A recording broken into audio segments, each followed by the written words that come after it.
ask you. I want you to turn to your neighbor, someone you don't know. This is going to be awkward. And you're going to give them the biggest high five known to man. On my count, ready? 1, 2, 3. Yes. Oh, boom. I love it. I grew up playing sports. I was that musty kid that you saw playing around with the twigs and berries in their hair that you would say, what have you been doing all day? That was me. I loved playing sports. I ran track. I played soccer. I did everything possible.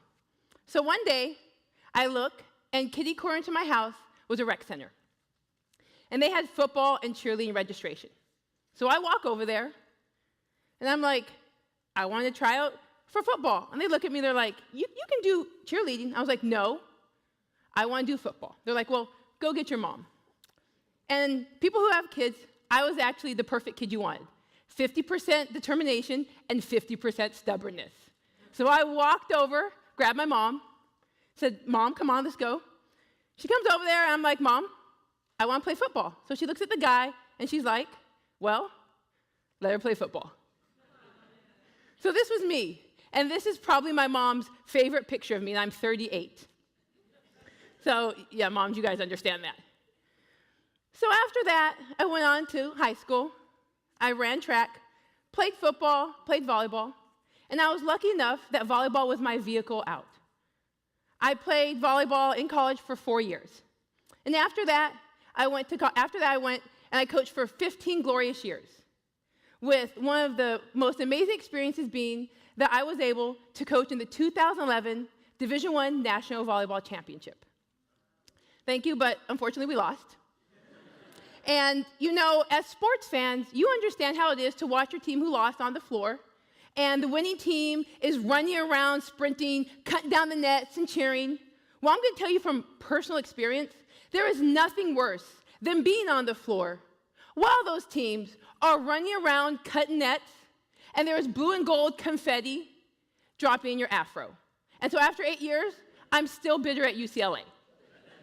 It won't go away. So after that experience, I got to coach at a university for 4 more years and coach some amazing human beings. And during that time, I started to listen and hearing the intersection of race and athletics. So I was born in Canada. I was raised for the first 10 years undocumented in Arizona. I grew up in Yuma, Arizona, which is 5 minutes from the Mexico border, in a majority-minority city.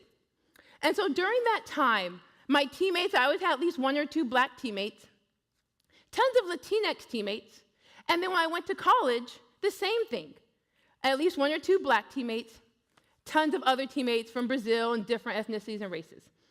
So hearing my student athletes of color talk about their experience at a predominantly white institution was just something I'd never really experienced, of being the only one, maybe on their team or even in the athletic department. So I started listening to them. And as I was listening, I started to hear what the other athletes of color were talking about. You know, stories of walking up to a party and hearing, "Don't let those ends in." Of another experience of a student in the class said a racial slur, and the professor did nothing, just kept on with the lesson plan. Another experience of white teammates singing a song with the N-word and looking directly at their teammate of color. Or lastly, these athletes of color who had to hear racial slurs from people in the audience when they were playing, from the opponent's fans. So I'm hearing all these issues occurring. And what concerned me most was when I talked to coaches, their response was, well, I didn't hear anything, so I thought everything was fine. Instead of the opposite, which is, I recruited these student athletes of color to a predominantly white institution. I need to know what's going on. I need to know what their experiences are like. So I was listening to this type of thing and knowing that they didn't have anybody to talk to. Not coaches, not staff members, not administrators, nobody. And so I did what any normal person would do, right? I quit my career of 15 years. That's normal. And I told my mom, and she was like, "But you don't have a job." I'm like, "I know! This is great!" So I started my social justice firm, and the reason was because I wanted to help student athletes have a better experience, and I wanted to help administrations and athletic departments have more productive conversations about race so that they can help their student athletes of color. That was important to me. And so now, one of the things was that we have to look at the data. Why was it so tough for these student athletes of color to talk to coaches, staff members, administrators? In the 2011 Sport, Race, and Gender report by Dr. Richard Labchek, he came out with this data across Division I through Division III. For male sport coaches, 88.6 of them are white. For female sport coaches, 87.4% are white. For athletic directors, Division I through III, 88.9% are white. Associate and assistant athletic directors, 88.7% white. And then lastly, the sport information directors, these are the people that control the message and the media for our athletes and athletes of color. Well, what are they? 94.5% white. So we have to think about this, especially when we're seeing that there are some sports that student athletes of color are over 50%. It's so bad that in Division III, there are more women coaching men's sports than there are African American men coaching male sports. And there ain't a lot of women coaching male sports. I'll tell you that. So think of those numbers. And so the most amazing thing about athletics is that it's literally a diversity cauldron.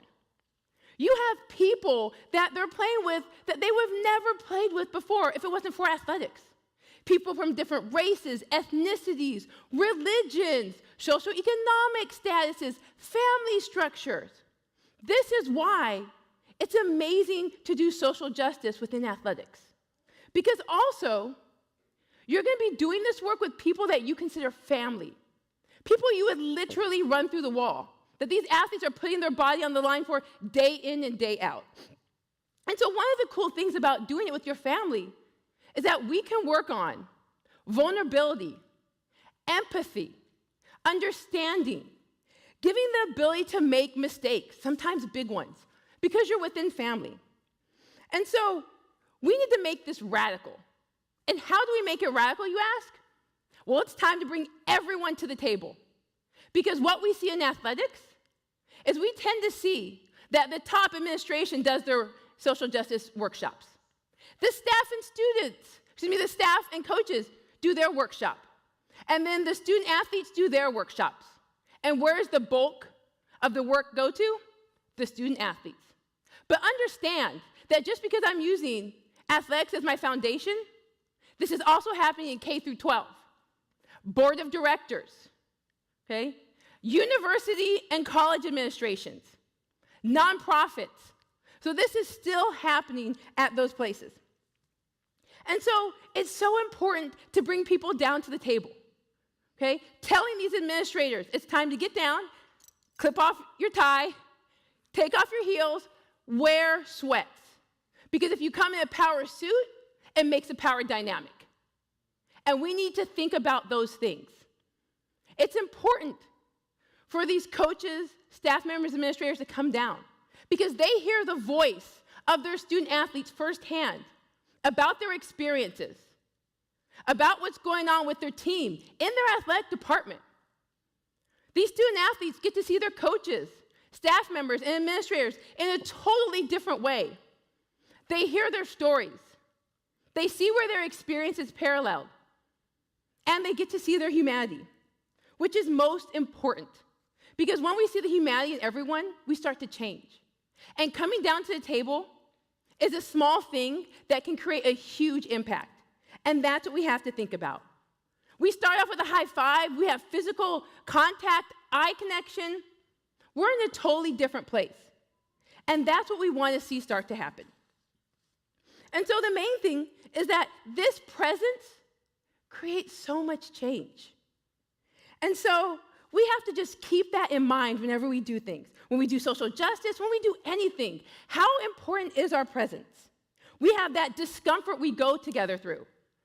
Okay, we think about our biases. We work through our vulnerability together. We work through that stuff together. And so the main thing is that we're all a team. And as long as we're all a team and we all work together, we can not only create change, we can win. And so now, I give you all homework, because we're at a university.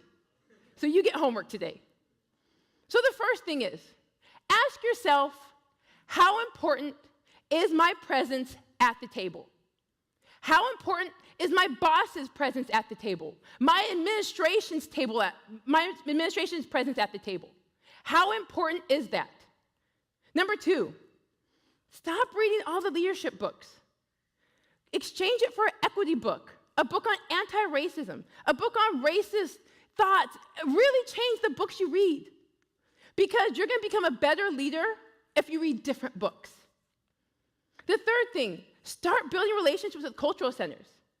See this administration go to different cultural centers, have their meetings there, start getting to know the amazing people who work there, the resources. Change that up, because the cultural centers are such an invaluable resource many people don't use, especially in athletic administrations.